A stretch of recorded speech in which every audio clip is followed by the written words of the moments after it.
Udukot ke Ïingdorbar Thawaiñ Rajya Sabha na meglaya Dr. W.R. Karluki nin kesngi ulaong bo unsa Shongthait no na kikamsan himasima hadin balakut kasamoy trekam jong una Rajya Sabha.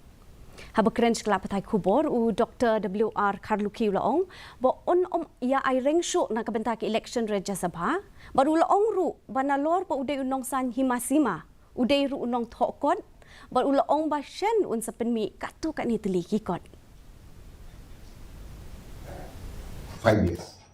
So it's quite natural.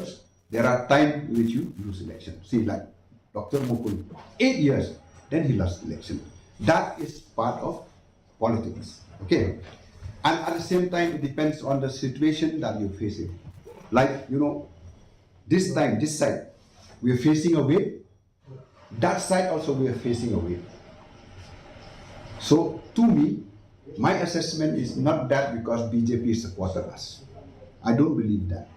Why I said that? Because in 2016, not only that BJP supported us, even Joel Aram, the present Tribal Affairs Minister today, he was campaigning with me.